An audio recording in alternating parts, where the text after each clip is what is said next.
শেষ রাতে সমস্বরে শোরগোল তুলে জেগে ওঠে মধুপুরের মানুষ। চন্দ্রালোকিত চরাচর দুরাগত এক গম্ভীর শব্দে নড়ে ওঠে, দুলে ওঠে। মানুষ নিজ নিজ ঘরদুয়ার বারান্দা আঙিনা খলায় দাঁড়িয়ে দেখতে পায় এক সর্বব্যাপী ঢল। চারদিকের প্রান্তর ছাপিয়ে ফুলে ফেঁপে বেড়ে উঠতে থাকে সেই ঢল। দেখতে দেখতে বাঁশঝাড়, পুকুরঘাট, অলিগলি ডুবিয়ে বেড়ে ওঠে ঢলের তরল। গেরস্থের আঙিনা খলা ছাপিয়ে সে তরল ঢুকে পড়ে ঘরের ভিতরে। লোকেরা তখন খড়ের গাদায়, ধানের পালায় আর ঘরের চালে উঠে যেতে থাকে।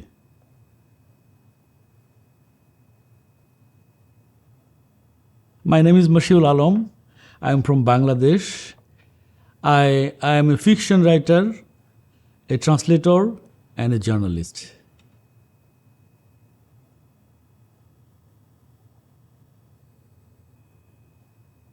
Best thing is, people in Bangladesh love the writers. They respect the writers. Even though those who cannot read and write, they also respect very much the writers. And the bad thing is, I'll say that in Bangladesh, if you write only stories and novels and poems, you can earn your livelihood. This is not a profession yet. You have to do something else to earn your livelihood. This, I think, this is an obstacle to engage those who want to engage solely in literature. This is the main number one obstacle to do that, because they have to do other things.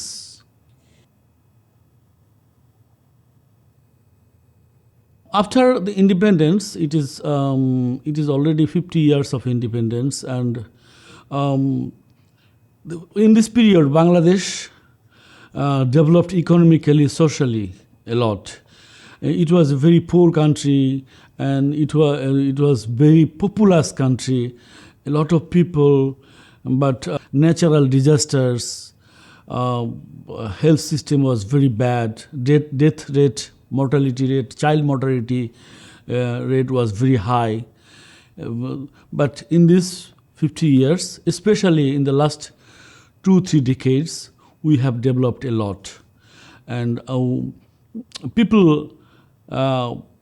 about 40 years ago, people were suffering from hunger, acute hunger. I'll say there is no hunger now. There is no hunger now. And there is a development in the sector of health system, education. People are being educated. In the remote villages, there are schools, health clinics. There is a lot of development is going on.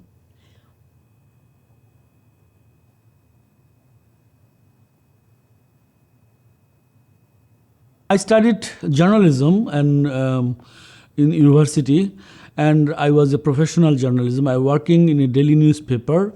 I wrote a lot of feature and sometimes reports also.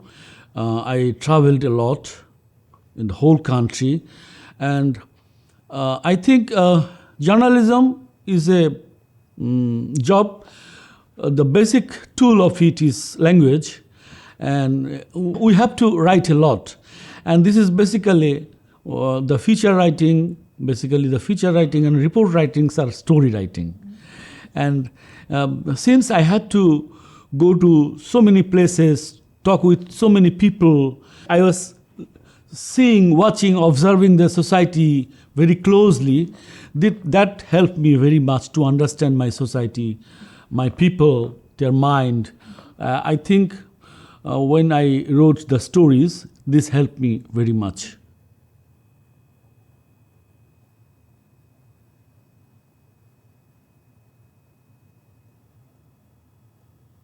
The most difficult thing is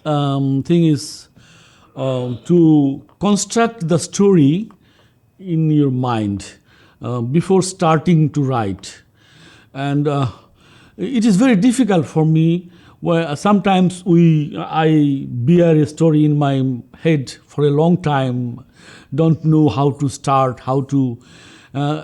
cannot visualize the whole thing, the whole structure of the story, like an architectural body.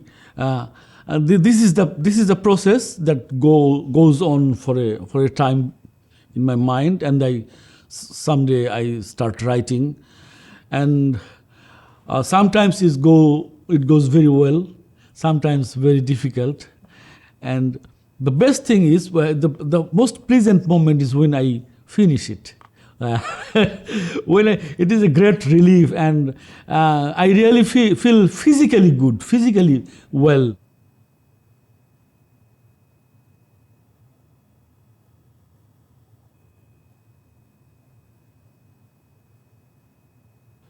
When I was young, I thought that no, there is no public duty for a writer.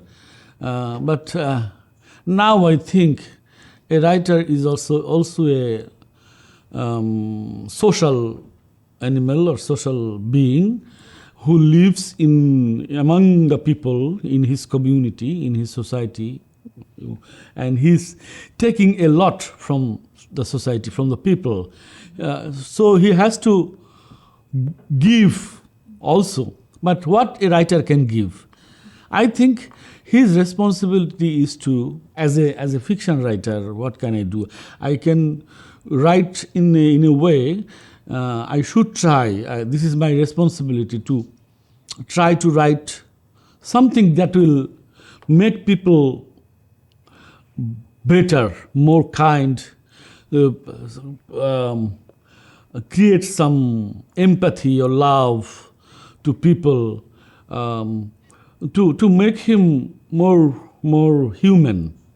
I think this is and do it in a way that will be beautiful, artistic way, because a writer is an artist.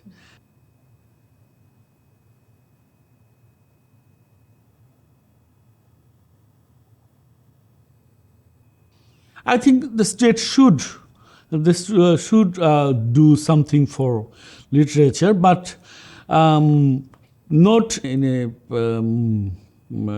bureaucratic way, and that will influence the freedom of writers, poets, because it is difficult in my country, because when literary people, artists, writers depend on the state, they become somehow self-censorship works in their mind, and they cannot be free totally, fully free. They don't feel fully.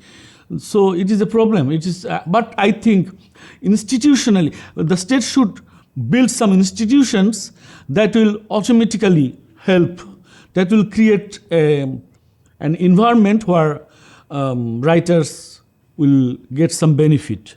It will not directly controlled by the government, like some academias, like some university departments, like some grants. Like we have a Bangla Academy, but it is controlled by government.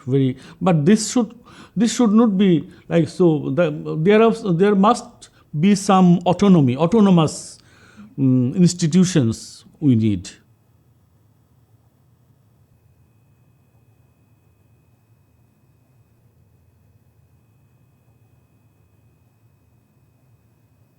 In Bengali, I think I learned a lot from Tagore, our great poet, but I learned a lot from him in writing short stories. He started writing short stories in the modern sense. The short stories was built by him, and he has an anthology of short stories, Golpoguccho.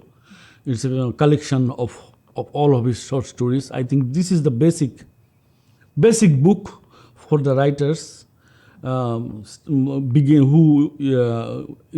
are beginning to write, and also mature writers can read again and again this. I like this very much, and I myself read this book again and again every year.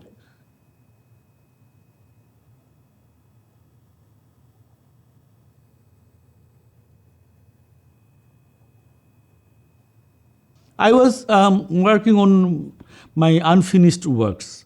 I have been writing 2 or 3 novels I could not finish. Sometimes I was working with this one, and another time with that one, but I didn't do any that much progress. And sometimes I was thinking about writing about my Iowa experiences, took notes and planning how to write the book. In Iowa, the first thing I liked is the calmness, the quietness, calmness. The people there. This is not a crowded city. No noisy. No, this I liked very much. And actually, I was thinking that there are some parts in the world so beautiful, so calm. It is like so convenient, or I think how can I express this ideal environment to live in, live in a healthy life in mind and body. This I liked very much. This is a unique experience, this writing program, and I am so privileged. I want to thank International Writing Program, you, Chris, Hugh, Shelley, and all of you. Thank you very much.